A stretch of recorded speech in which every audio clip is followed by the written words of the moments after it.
So good morning. This is the third in the series of the Resilience Innovation Investor Forum.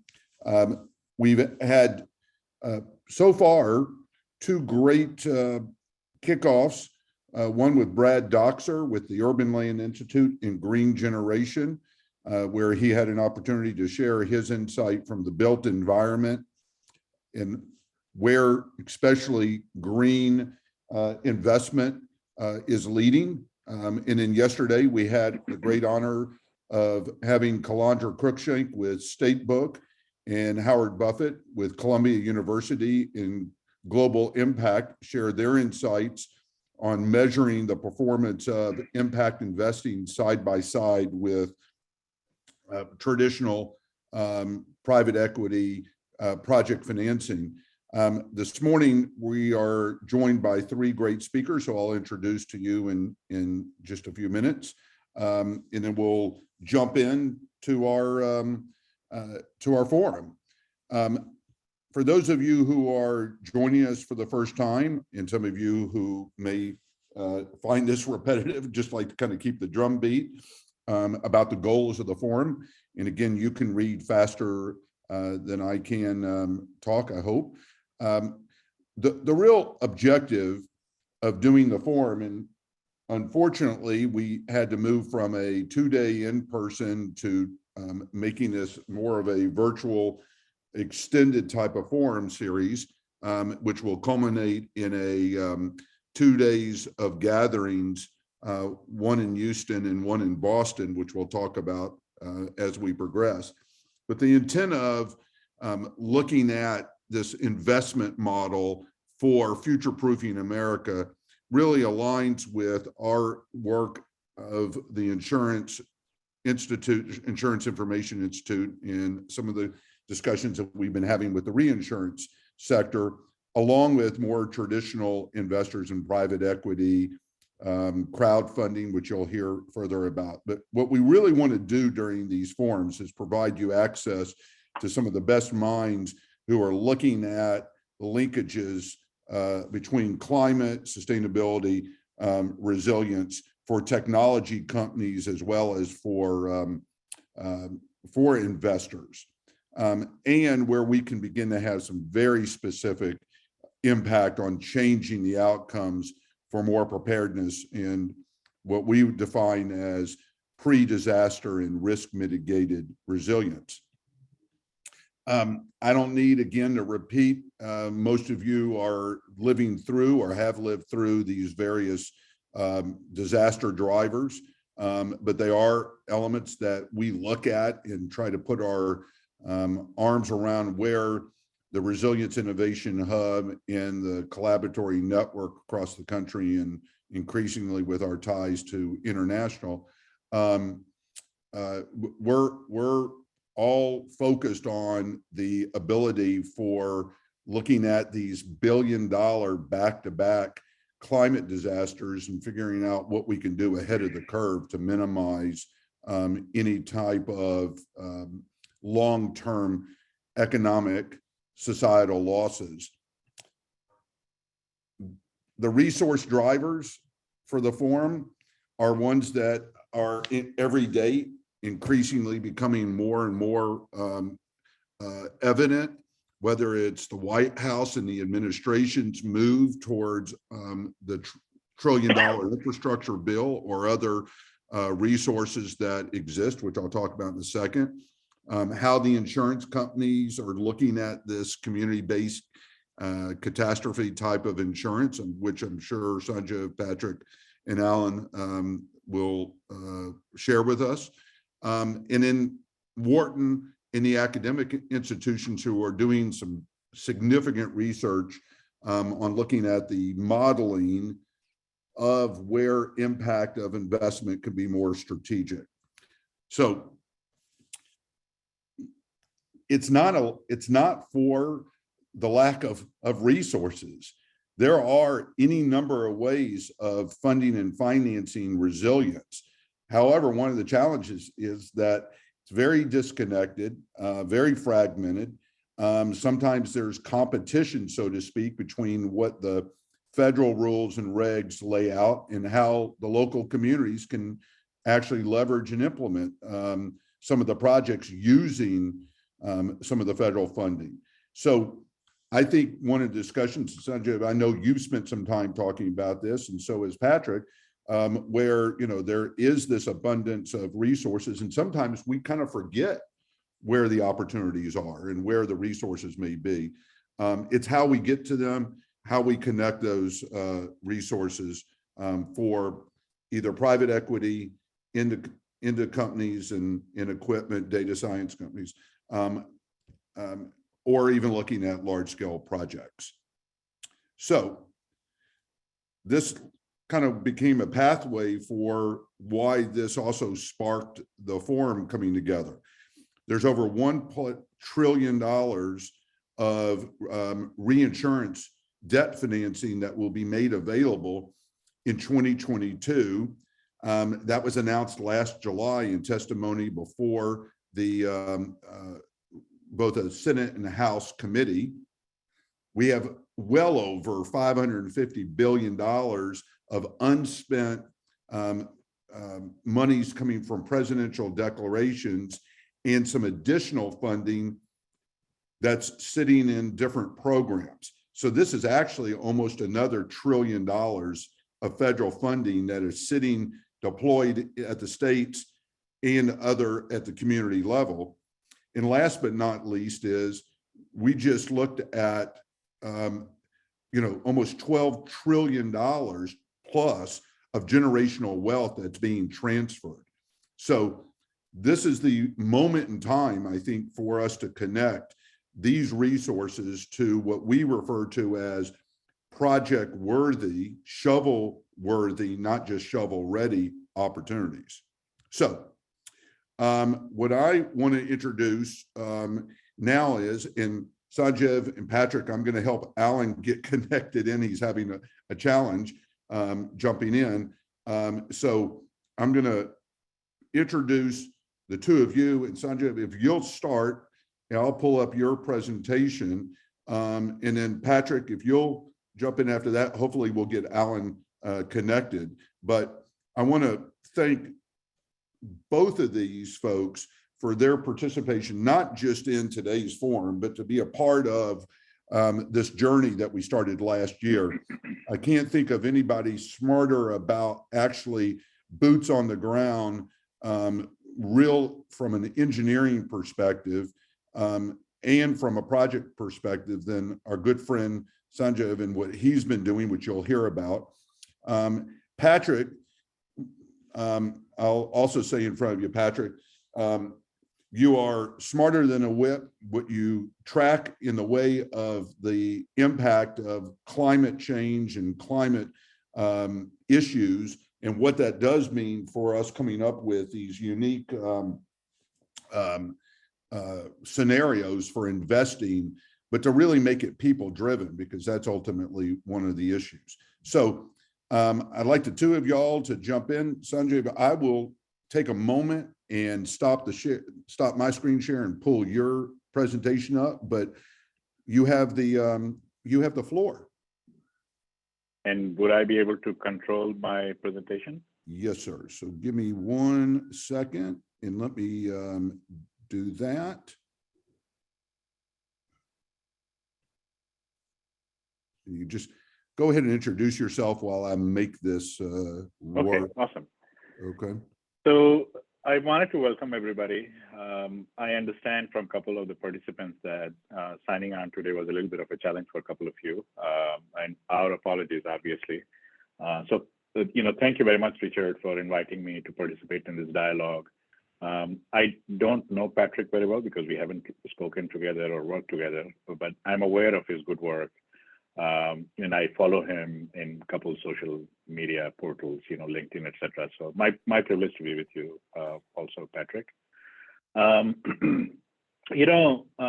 Actually, I wasn't planning on sharing any data points with you through slides, but I give a lot of these sorts of talks. So I had a canned version ready that I thought maybe I'll walk through.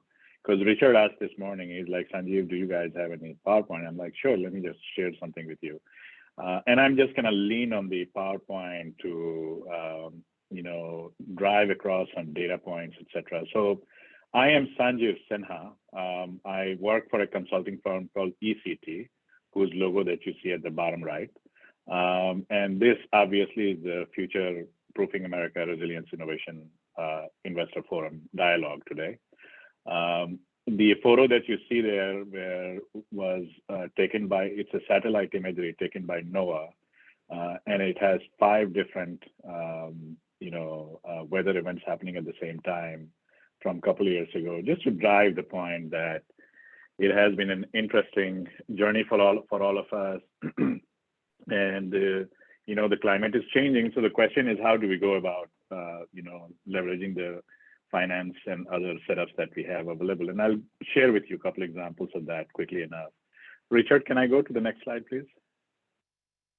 Awesome. So in terms of the, what I do within ECT itself is a consulting firm of 225 or so full-time employees that does work in all 50 states in the country. Pertinent to the discussion today, I also run a group called RISK. RISK has 2 sides to it. It's a project team that is comprised of the groups whose logos that you see in front of you on the slide. So we have CDP, the Climate Disclosure Project, Carbon Disclosure. They no longer go by that name, they just go by CDP.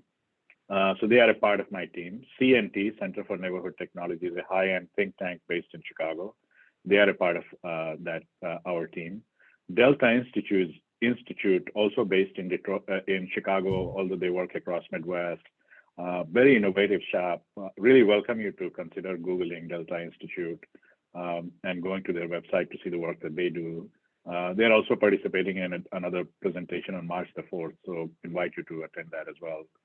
American Society of Adaptation Professionals, based in Ann Arbor area, which is where I am located, by the way. And it snowed last night, and it's really sunny. So my background is all white, as you can see. Probably better for the contrast on the video. And we have HIP Investor on our team that is based in San Francisco. Richard, next slide, please. So many exciting things are happening across the United States. But of course, there are some data points, on that we really do need to keep in mind as we all get excited about the various administration, Republican, Democrat, whatever have you, and definitely give a lot of credit to the Biden administration for being able to push the infrastructure bill. But the truth is, American Society of Civil Engineers Infrastructure 2021 report card, as you can see, the data points on the right, there is not a single B on it. I don't know what school you went to. This was not my report card, I can tell you that. Basically across the board, the investment gap has grown from 2.1 trillion over the last 10 years to nearly 2.6 trillion over the next 10 years. By 2039, the overdue bill will cost the average American household $3,300 a year or $63 a week. For some of us, it may not be a big challenge, but for a vast majority of the country, that's not easily done. So next slide, please, Richard. So we clearly have a need. So how do we go about, raising the grade, meeting the challenges? Well, you do need strong leadership, people that are decisive in action, that have a clear vision for nation's infrastructure. And there are a lot of really impressive people that are trying to find solutions. You can see 2 of them, smiling faces of 2 of those folks right now. Richard Saline is one of them. Patrick Marchman is the other one. He's not smiling, but I think he will be. And I see Alan is trying to sign on. But, bottom line is we do need to increase the investments from all levels of government and the private sector from 2.35% of US gross domestic product to 3.5%. Just to put things in perspective and sort of throw some cold water on all of the enthusiasm that we are exhibiting for infrastructure bill, which is $1 trillion bill, but it is going to be paid out over 5 to 10 years. It's not like a single year commitment.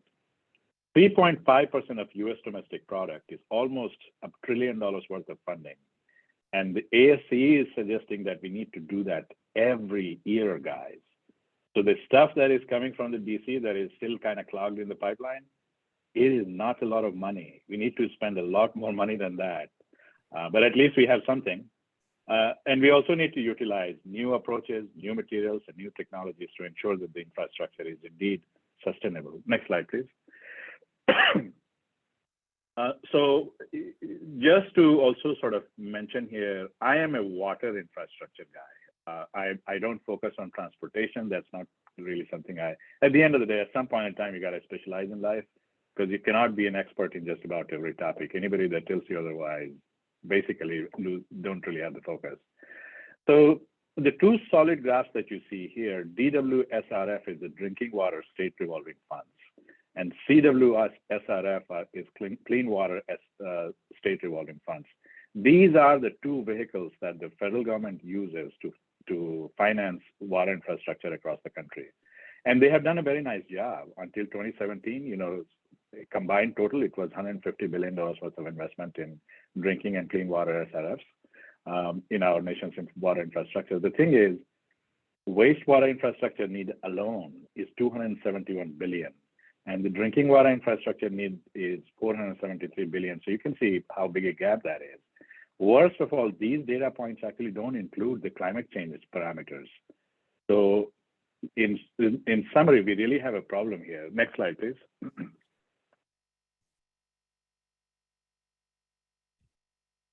So now let me actually bring it home in terms of, when we sometimes talk about these big numbers, it's very difficult to figure out what in the world a speaker is talking about. So let's look at the city of Detroit. Turnaround City has done an amazing job with regards to its economy in the last 5-7 years. In 1992, 100-year rainfall, the rainfall that happens once every 100 years, was supposed to be 4.4 inches of rain. In 2019, that number went up by 5.2 inches. So, somebody may think, well, that's just like 0.8 inch more, right? Well, that essentially means 2 billion gallons worth of more stormwater on the city of Detroit every time there is a 100-year storm. That's not a mistake. Worst of all, there is a intergovernmental planning agency, SEMCOG, that did a future projection. And they claim that by 2050, that number will go up to 7.7 inches or an additional 6 billion gallons of stormwater. In 2021, we got a preview of that. 7 inches of rain fell, and we had 3-4 feet of water on interstate highways going through downtown Detroit. So we clearly have a problem, and we need to find a way to solve the challenge of water infrastructure or stormwater in particular. And I'm going to show you just in the next couple slides. I obviously didn't want to walk through a slide, but I'll just share with you a couple slides on it. So the first one, next slide, please. The first one talks about public-private partnerships or community-based partnerships as they are being referred to more and more often. And all it tells you is that if you aggregate a large number of projects and do them simultaneously, you could accrue significant savings. Not surprisingly, if you build one house, let's say it costs you $500,000. If you bring 200 houses, it is possible that you could do it for $400,000 per house.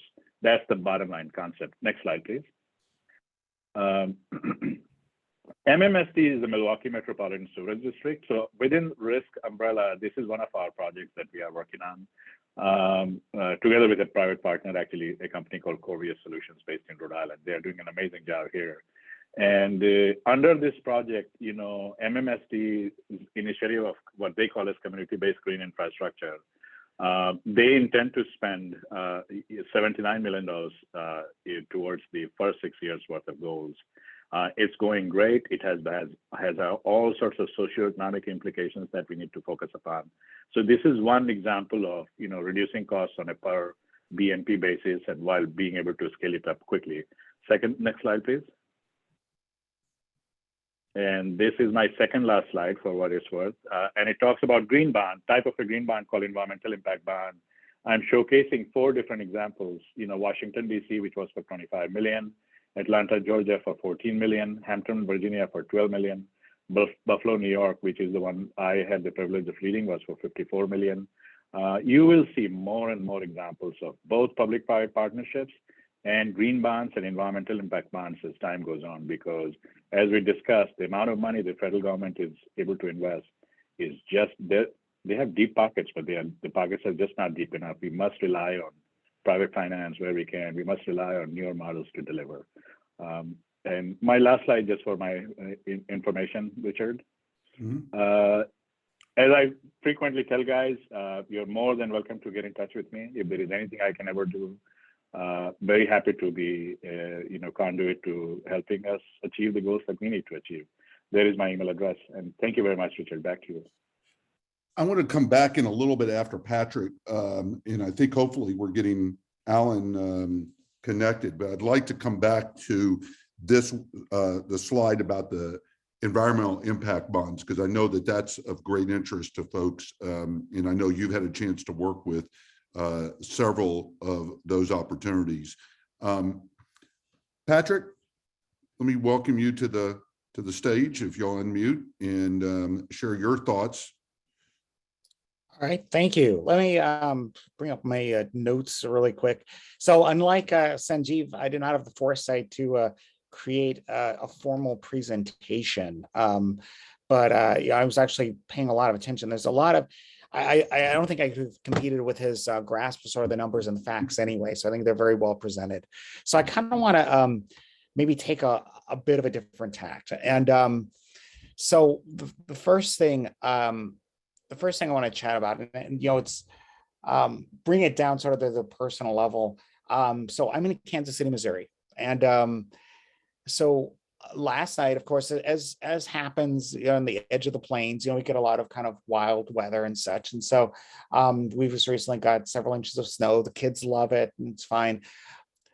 One of the things, some change, at least in my experience, people have noticing is a bit unusual, is sort of the way that temperatures are sort of hovering between freezing and non-freezing. And so we're kind of introducing freeze-thaw cycles to a degree that may not have seen for a little while.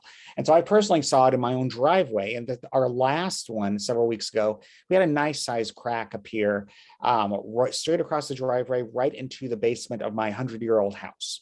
So it's one of those things that's annoying. I can take care of it, but I think it's an interesting illustration in that, when we think about climate, stuff, a lot of times we think in terms of, large events, and those events are necessary to plan for. They're necessary to respond to.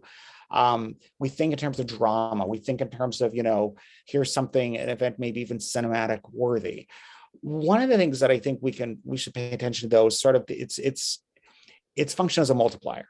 And by that I mean you could envision, say, a hypothetical Midwestern city that has an old sewer, a combined sewer outflow system and such, and you add every little bit of precipitation, you add a couple percent to it. Doesn't seem like a lot. You may notice it, but it's not anything catastrophic.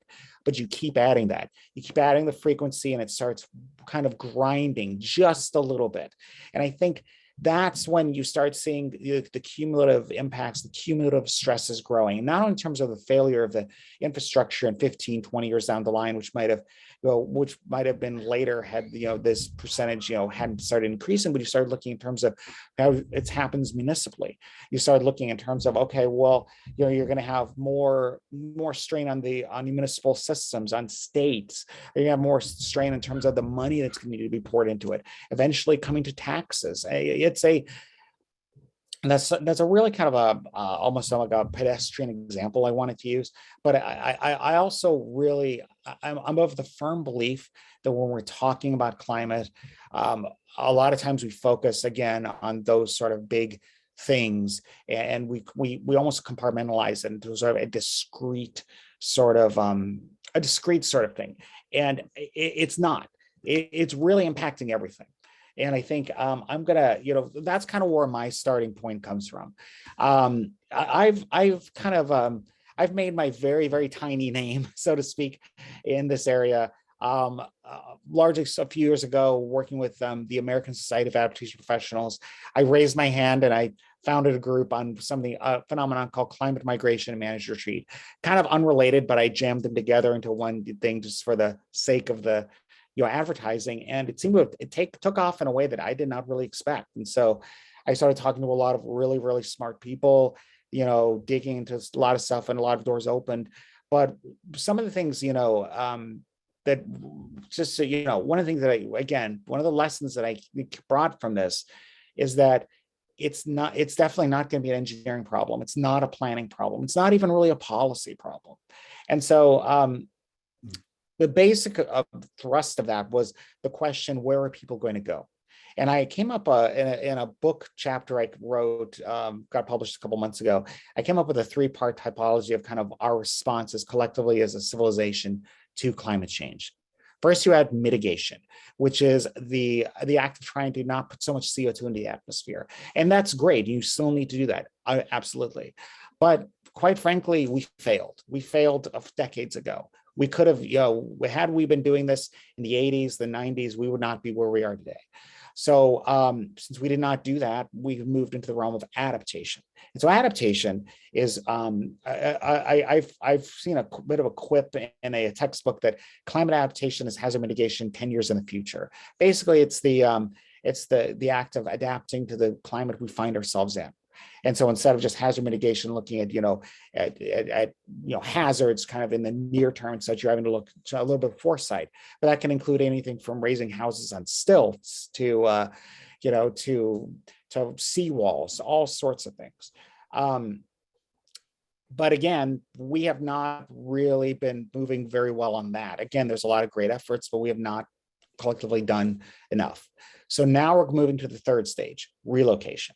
And that means people are going to move. They're going to have to move at some point. You're seeing this in small scales. I mean, a lot of people may be familiar with, the almost human interest stories you see from some, native village in Alaska or, wherever. But, the phenomenon as sea level, it's not only a thing, effect of sea level rise, but as you see increasing precipitation patterns, increasing floods in certain areas and wildfires, as you're seeing a lot.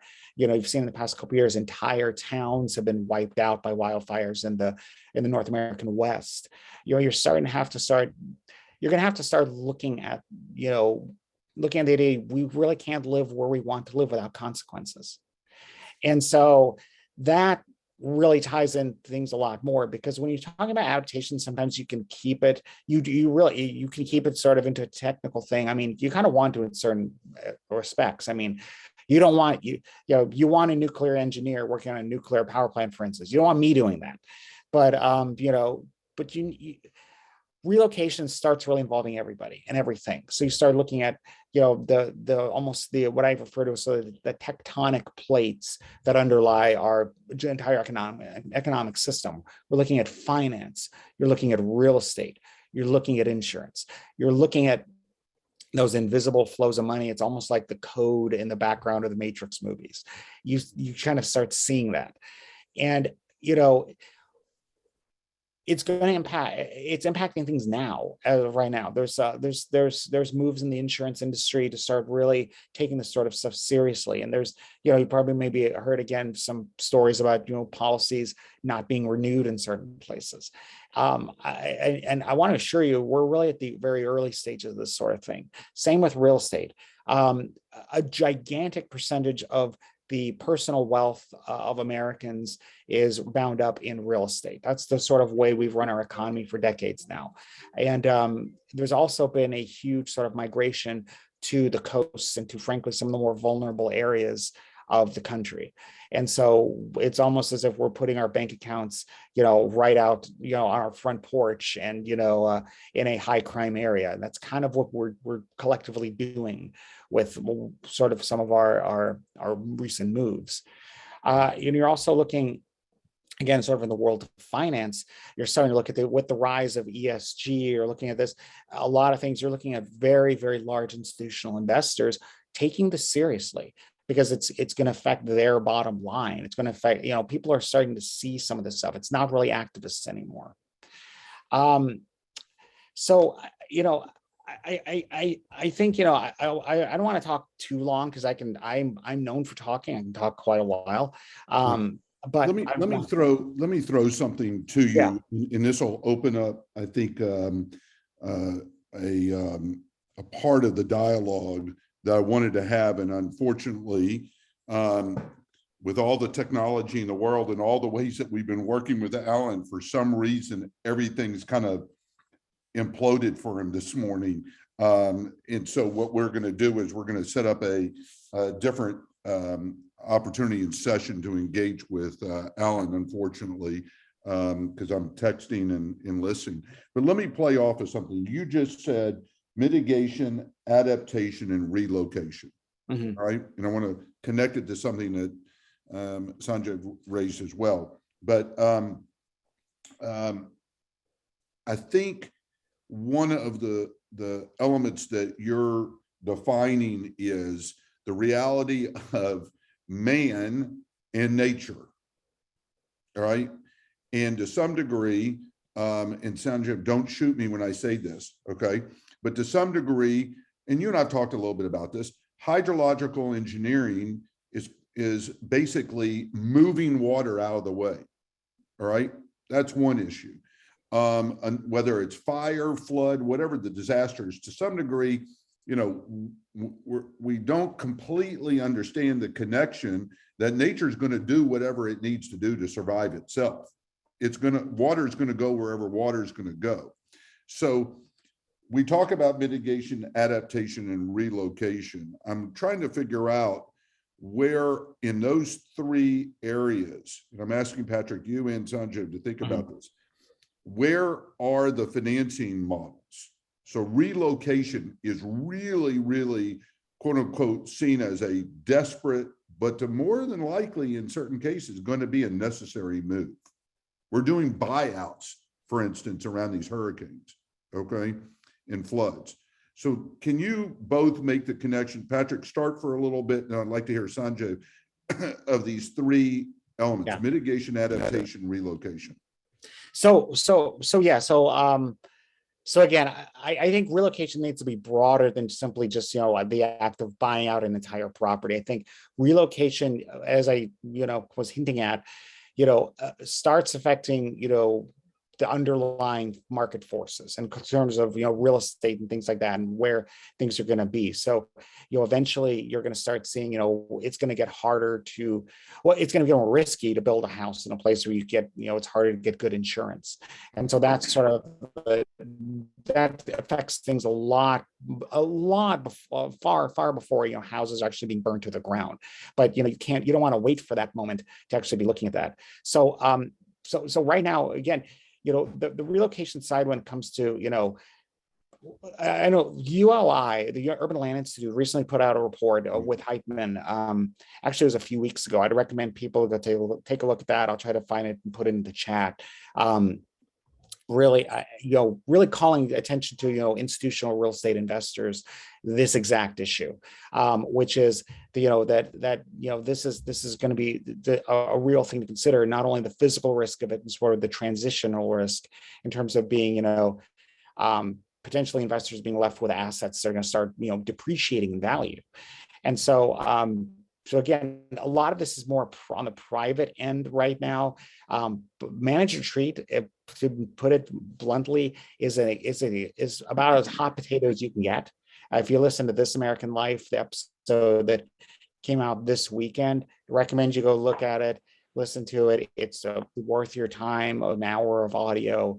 They look at Pacifica, California as a microcosm of this. It is incredibly controversial, and it has gotten a lot of money in there trying to, squash really discussion of this sort of thing. But, again, it's coming, and not only just the movement. I was one of the last example in Miami itself. Well, Miami is a strange place in that a lot of money seems to be going in there, which kind of baffles me on first glance. But if you look and sort of zoom in a little bit, you see that a lot of money is going to the little Haiti neighborhood, which just happens to be on some of the highest ground in the city, and a lot of the smart money is going to the highest ground in Miami. Now, that's not really very high, but you already start sort of, seeing this. You sort of, and you're seeing people being, pushed out and things like that. But, again, you're starting to see this, and this is the kind of thing that I would, pay attention to very closely over the next 5 to 10 years, not just governmentally, but, also looking at, where sort of investors are, frankly, moving their money to. Sanjay, give me what your thinking is, and I'm putting this up here partly to spark, but give me what you're thinking, but more importantly, what you've seen from a practical, deployment of resources and where you think, from a project and an investment perspective?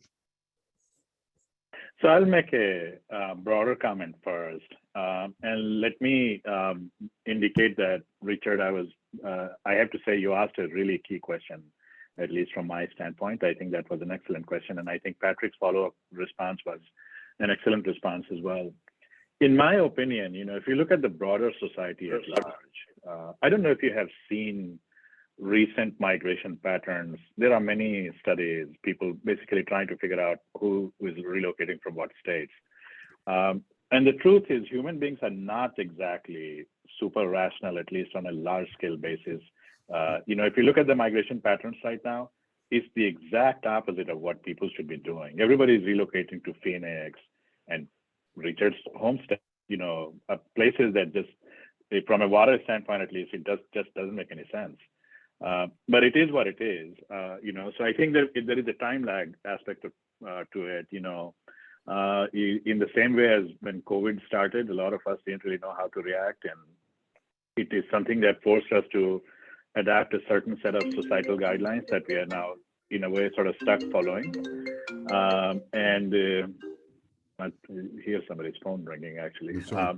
So I think we need to understand that. And I would also kind of throw in the aspect of the regulations that cities, utilities, they don't really, take actions until they are hit with some regulatory hammer of some kind. And I hate to say this because people should really be doing it on their own, but they don't. I frequently go to, wastewater utilities, and I try to make a case that, look, your city is getting, you have way too much rain coming, and you really need to find a way to actually address all of this. And typically the response is, we actually built 10 million, green infrastructure type investment, 10 million gallons worth of stuff. And it's like a drop in the bucket, partly because the EPA's guidelines for, NPDES permits for many of these utilities are from 10, 15 years ago, or at least they are using data from 10, 15 years ago, that are just nonsense. So you have these utility leaders that are patting themselves on the back for some, based on, information on some garbage data. To give you another example, City of Detroit, I was listening to a talk by a professor from University of Michigan, and a number just kind of hit me. He was talking about, actually from Wayne State University, not University of Michigan. And he essentially indicated that the Wayne State carries out a survey to figure out over the last 20 years how much flooding has happened among their survey respondents of folks living in the greater city of Detroit area. And the response was that over the last 20 years, 62% of their respondents actually have had a basement flooding. That's just inexcusable. And it's not just a couple inches of water that destroys your furniture. It's a major public health issue. So I think we are already getting, forgive me for using, a somewhat dramatic word, we are getting screwed already, guys. I think it's already here. Right. It's not something that will happen 10, 15 years down the road. In terms of the, financing, et cetera, I think at the end of the day, if you look at the use of green bonds are nothing more than, pretty vanilla municipal bonds that have some ESG metrics that are associated with it. Environmental impact bonds are one step further ahead, type of a green bond that also has a metrics that can be used to then reduce the rate of return that the investor is getting. I think you will see more and more of this. My own entire work experience, Richard, is based on the adaptation part of it, because I'm not an energy sector guy. Mitigation is not really my cup of tea. So the work that I do within the confines of water infrastructure, it truly is focused on adaptation. Migration, I hope we don't get to that, but I can tell you it is coming. We will have massive mass-scale migrations here in the US as well. And it's not going to be a pretty story. Hopefully, I'm probably well past my time, but we will see. No, you're with us. Not a very optimistic picture here.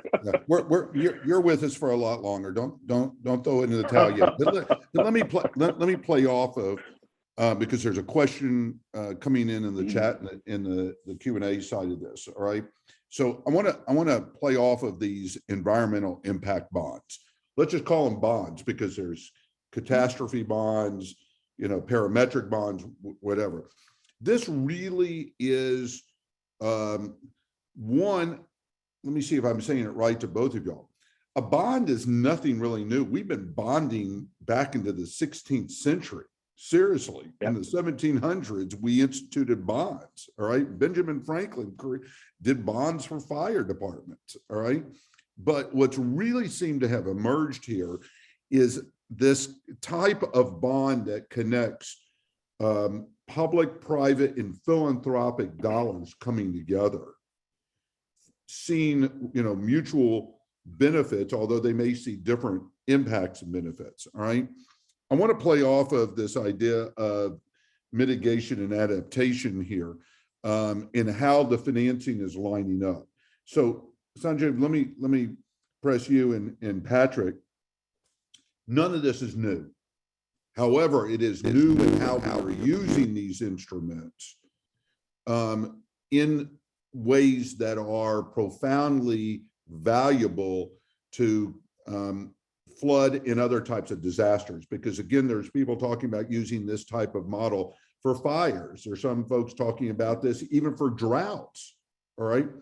So go just a little bit deeper, Sanjay. Why is this now, an excellent instrument, and where does the insurance or reinsurance community begin, where, from your perspectives, seeing these bonds as an opportunity? I like the way you start with a general observation and then you ask the precise, perfect question there. So that's awesome. So to give you an idea, part of the reason the Buffalo Sewer Authority went for the environmental impact bond is because they wanted to make a clear statement to the community that they are interested in being proactive about meeting climate resiliency needs. And I give them a boatload of credit for that. That's awesome. I wish there were more leaders like the leaders at BSA.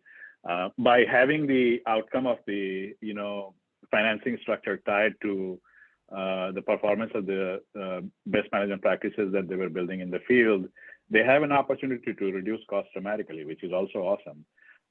The third reason that I'll give you is that when Morgan Stanley, which actually led the issuance of that environmental impact bond, put the bond for public, essentially send out the package.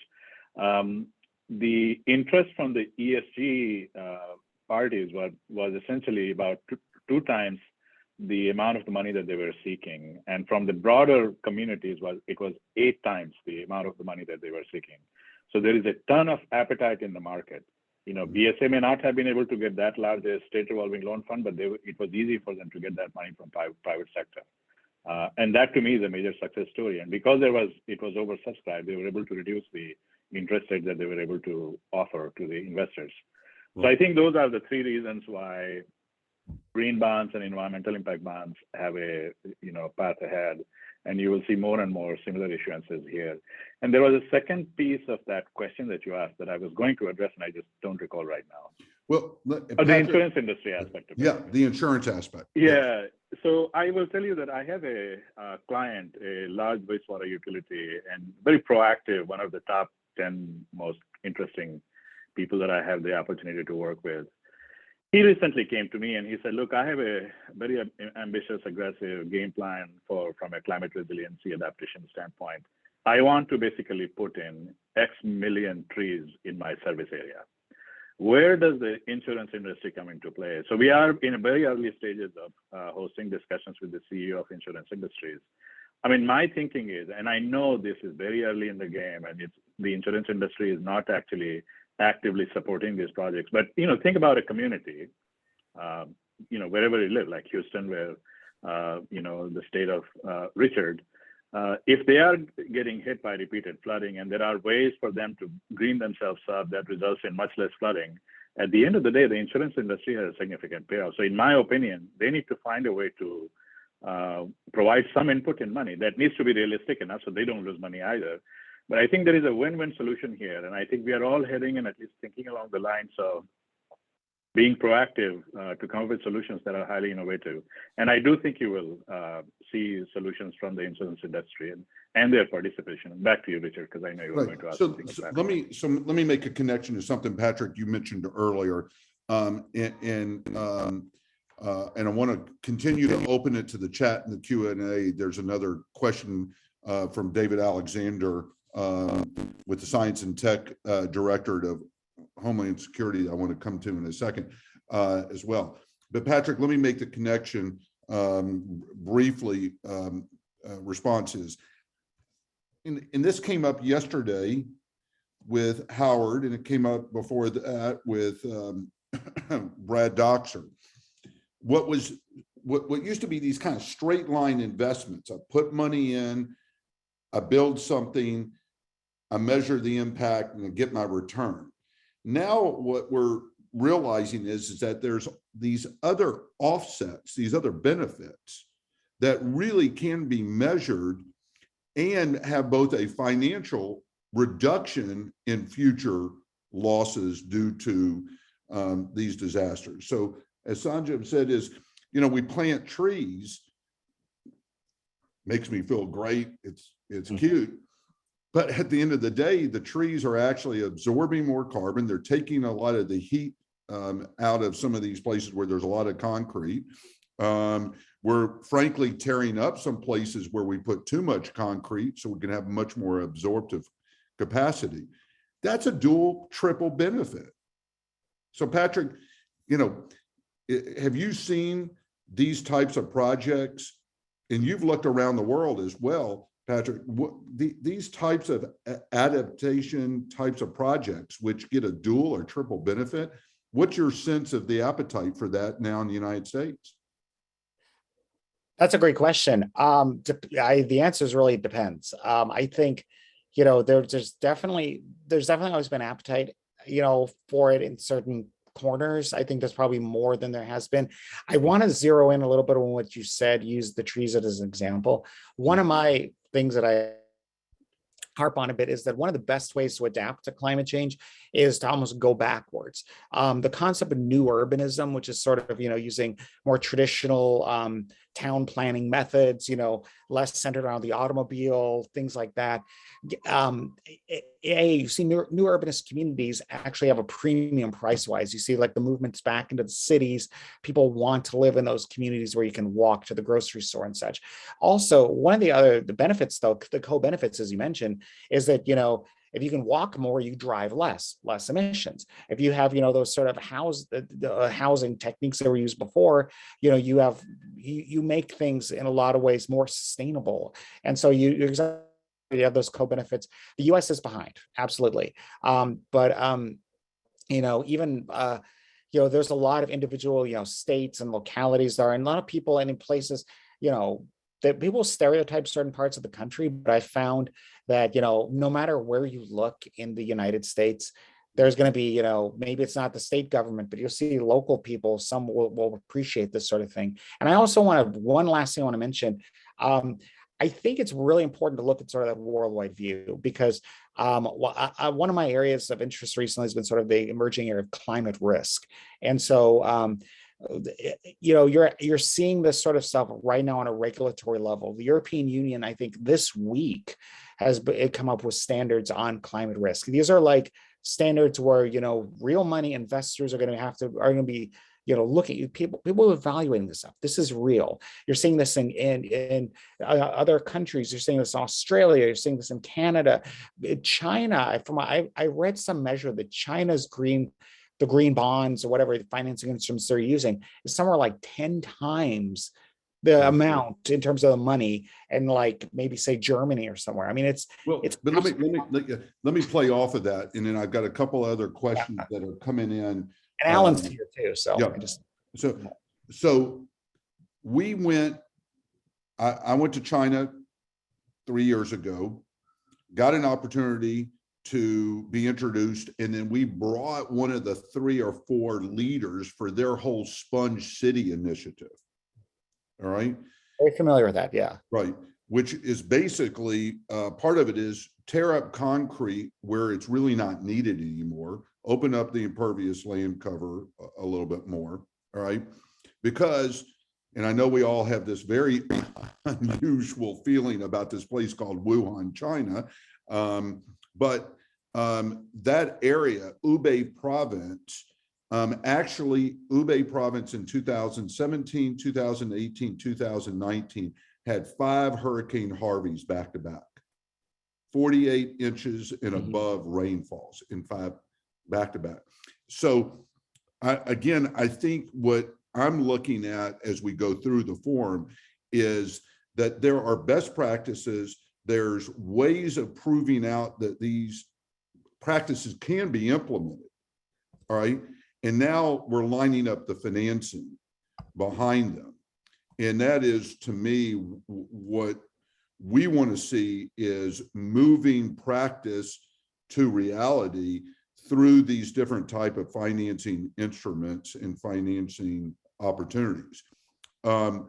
Question that just came in from David Alexander is there is the reality, and this came up yesterday, that we buy out housing, move people out of the way from predictive floods in the future. But in many cases, these are folks that are in low to moderate income neighborhoods that we've just completely decimated. Now we've got to move them to new locations. All right. So there are certain inequalities, challenges where we're looking at, the mitigation, adaptation, relocation model, but we're actually putting a significant amount of the population further in some economic peril. So I'm curious about where we can get to a model that takes individuals, especially in low to moderate income neighborhoods, because at the end of the day, we ought to be doing it for all the right reasons. And at the end of the day, they're also the employees that we need in the workforce. So Sanjay, give me kind of a quick sense of how we get, again, this dual, triple benefit in our design. You're the engineer. Tell me how we design this.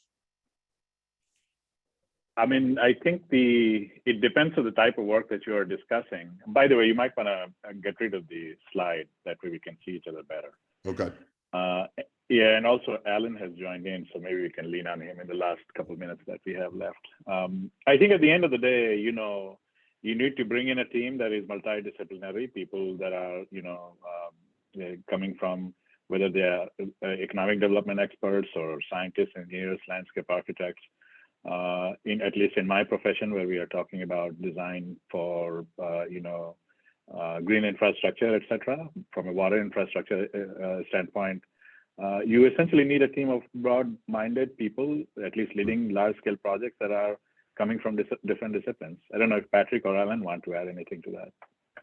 No, I'd say that's really it. I mean, again, we're really early in all this, but I can tell you, I mean, from my personal experience, I've personally been working with some clients that are looking at how to do this. There's thought that's being put into this. I would just say I'd recommend to anyone, if they're really interested in this, to look at the Climigration Network. I'm on the leadership council of that organization. We're specifically looking at the issues of relocation, its impacts on lower income and disadvantaged communities. So I'll put that in the chat. Hey, but, Patrick, Patrick, talk for a moment. You're a part of this natural hazards mitigation group, all right? Yes. I mean, we take a moment and describe a little bit about their work.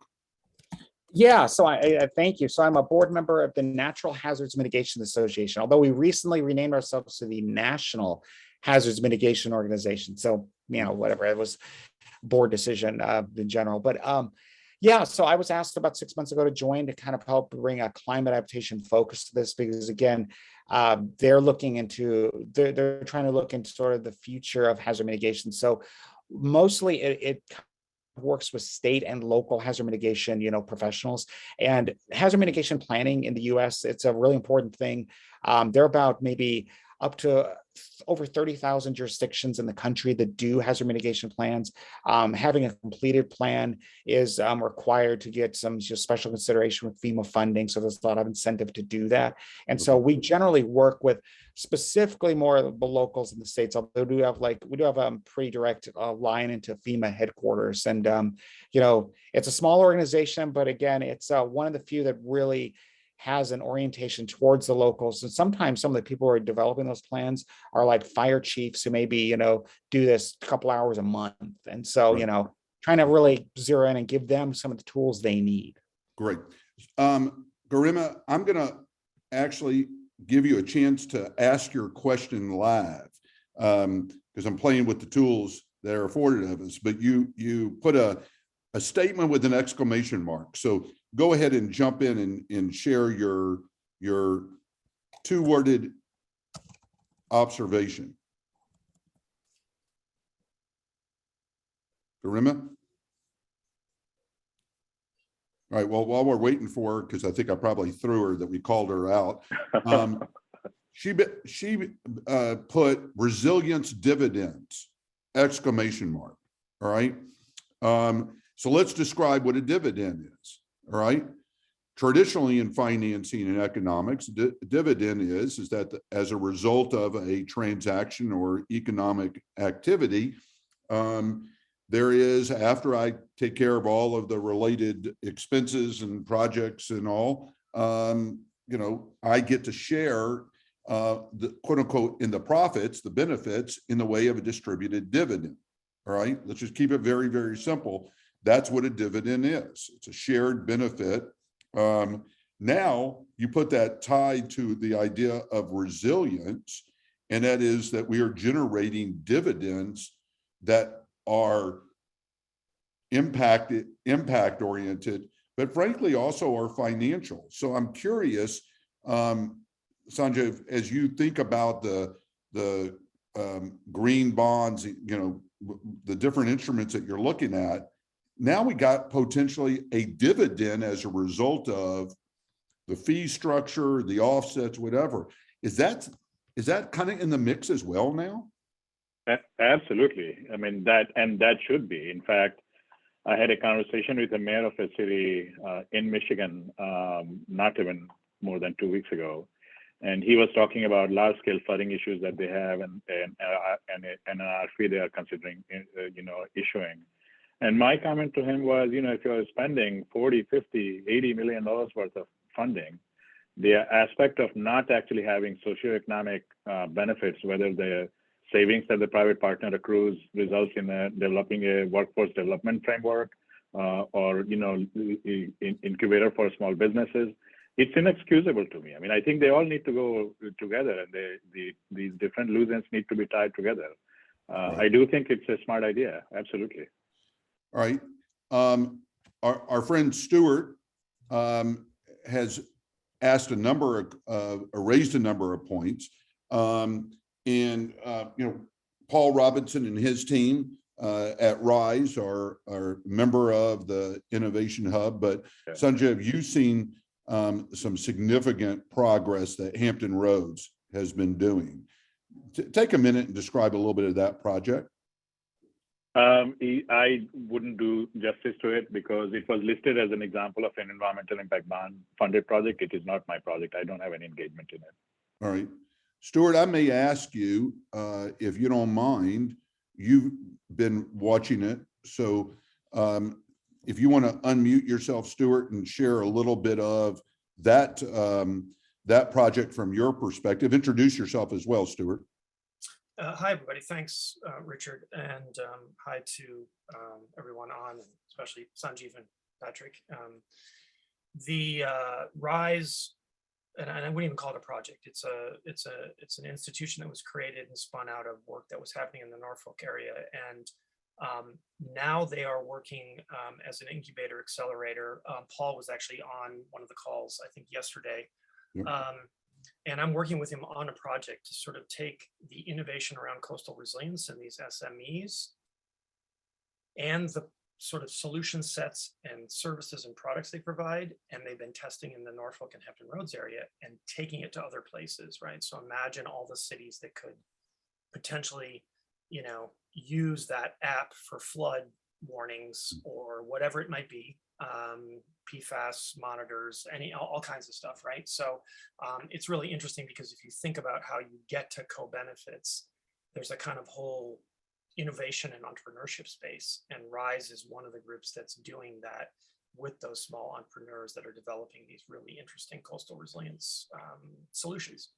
And I think, Stuart, Paul is going to be obviously one of the panelists, one of our keynote panelists when we bring the collaboratory members together. And I want to make sure that both before and during his time with us, that he gives a lot more background on, and that's one of the reasons why we've asked him to participate, because it really does give an opportunity for entrepreneurs, investors, technology founders to really have a place to do these pilots and demonstrations and then be able to move them at scale. So Stuart, thank you.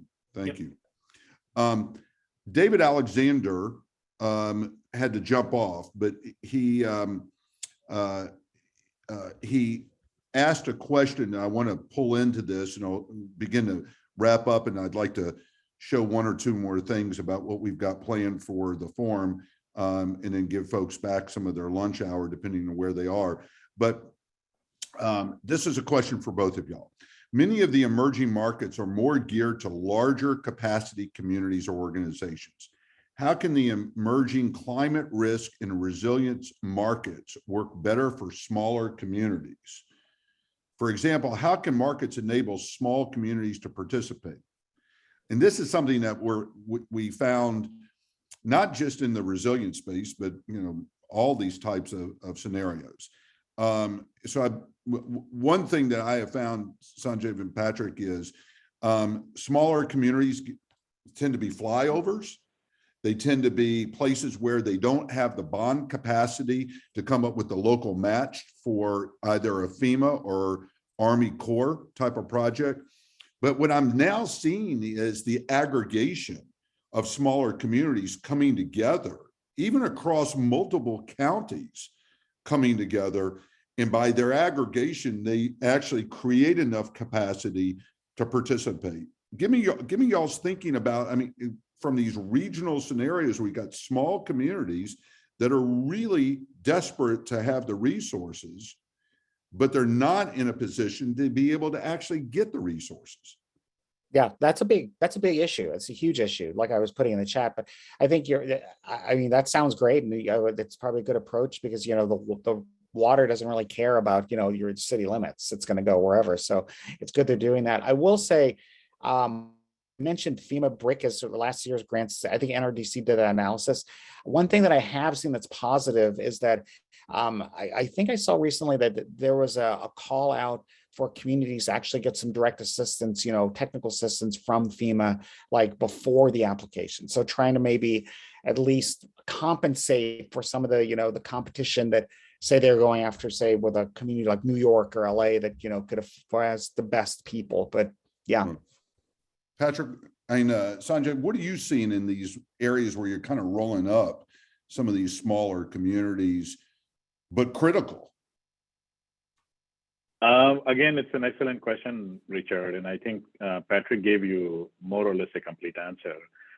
The only thing which I would add to that is, depending on wherever you come from, whatever role you play in the society or business or whatever have you, all of us are blessed with a certain set of things that are very unique to you. And I think you need to really assess what that may be. And I don't mean to us as an individuals, although it does apply to us as individuals as well. So you really need to assess what are the things that make you special and unique.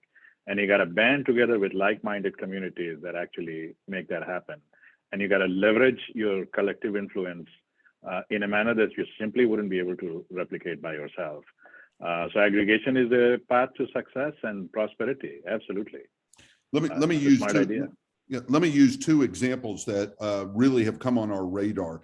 One is in, oddly enough, both of them are literally on the Texas-Louisiana kind of border, so to speak, in an area that, we can call it Tornado Alley up in Kansas and that part of the world. This seems to be Hurricane Alley that just loves to come right along this path. But there's a group, the Southeast Texas Flood Control District. It's really a coalition of about 5 counties that have continued to be hit by both the riverine flooding and storm flooding, hurricane flooding, they've actually pulled together. The reality is that none of them have the capacity to be able to bond out for certain kind of financing. Then you've got another group called the South Louisiana Economic Council, and this is around Thibodaux and Houma that have been repeatedly hit, but also it's where the energy industry is going through its own transformation. So I do sense that we're getting the opportunity to bring in, these aggregations. And then I want to play off one more part, and then because we talked about nonprofits, we've talked about philanthropy, the community development finance institutions, the CDFIs, are really beginning to step forward. I'm finding, and they're going from these types of opportunity zones to something much more potentially around some of the things that we're working on, which would be resilient zones. Let me ask for one big takeaway from both of y'all. If you had to say, I am a technology founder, technology company, I've got some solution ready to go, give us one big passionate comment about what is a takeaway that they can have from the financing perspective for where we are today. Sanjay? Yeah, I'm not sure if I would specifically point out a comment from financing perspective, but I would say that, the emergence of public-private partnerships provides you, the technology entrepreneur, with a forum on emerging problems like never before. Unfortunately, the market is growing because from a large-scale society standpoint, we do have a problem. And these models are going to emerge. So you need to be plugged in and connected with the entities that are at the forefront of these sorts of public-private partnerships game, because that is going to scale up. Green bonds are going to continue to scale up, and you got to tie your own business plan to how their growth is going to be. That would be my advice. Great. Patrick, real quick, 1 minute. Really quick. I would say that, despite everything, and I didn't even get to my limits to growth spiel, I actually pretty optimistic about this. I think there's a lot of opportunity to do well by doing good. And I think, just I would tell investors, keep your eyes open, listen to things, talk to people, and just, realize that you've got opportunities in the future, and go doing the same old is going to be a dead end. Right. Well, thank you. Let me wrap up on a couple of things. Unfortunately, Alan had some difficulties, but I think we're going to take advantage, as I am apt to do, of planning something specific with Alan in the green to gold work that he's been doing. So we will get Alan back to the forum stage, so to speak, and bring some of the exciting work that he's been doing that we unfortunately did not get a chance to cover today. But I want to remind folks that this is an ongoing series through the remainder of February and March, and then leading up to the 7th and 8th, hopefully in person, for in-person events. But we'll be joined by some smart minds who are involved in both the insurance world, non-insurance, federal funding, the significant research and modeling that's driving new types of investment models. Our good friend Scott Sikorsky with Fitch Ratings will be joined by Mike Gardner and be talking about something, Patrick, that you raised, and that is that ratings are changing. And the ratings are a very interesting either incentive or disincentive for where infrastructure and where financing goes. We'll be joined by David Dodd and our friends internationally, giving some of this additional perspective. And then, as I mentioned earlier, we'll have 4 or 5 of our colleagues in the collaboratory network, from Paul Robinson at RISE, as mentioned earlier, in Norfolk, our friend Jack with the Georgia Office of Emergency Management, Charlie Sidoti with the great program of Insure and our partner in Boston. And then as well from Melissa Meeker, who has created a phenomenal location in just north of Atlanta, and is working with 30 of the major water utilities across the country. Sanjeev, that will hopefully link into some of your comments earlier about the utilities. We also are working on an opportunity to bring the public energy and power community together. If you have not registered, we've been very much trying to do complimentary opportunities for folks, but we've got to have to pay the tab somewhere along the way. But you can have a chance to look at the full engagement platform, which is very, very interactive. And I think one of the parts I want to emphasize in that interactiveness is until we can meet in person, plus even if we couldn't, because this is a national effort and national agenda, we've set up one-on-one sessions, we've set up lounges, and we will be moving forward to set up the innovation showcase further. We've got 20 companies that are preloaded into it. It's like an exhibition hall, but really is an opportunity for us to showcase some of the really, I think, invaluable technologies, equipment, and data science companies that are being curated as a part of our cohort for not just the forum, but for our work across the country. So if you haven't registered yet, registration is open for you to be able to access all those tools that we're offering and to continue down the path of what I think is an invaluable dialogue. So take a chance to go to the website. I'll have this distributed out to folks and get you linked up, but it's also where we're going to load up a lot of the materials that you've heard and been presented today.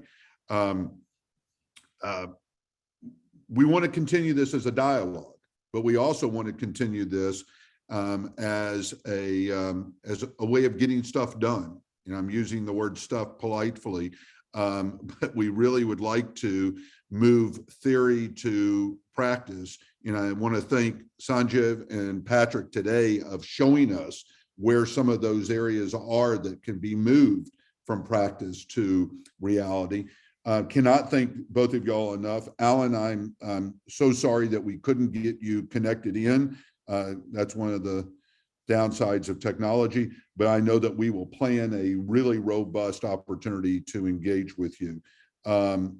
There's a number of comments that are in the chat box. And so what I am doing is I am saving the chat, and we'll also distribute that as well. But thank you all for your time and energy today. It will be recorded. We are off for hopefully a wonderful, healthy weekend to each and every one of you. Thank you again. We look forward to seeing you on the next event. Take care, guys.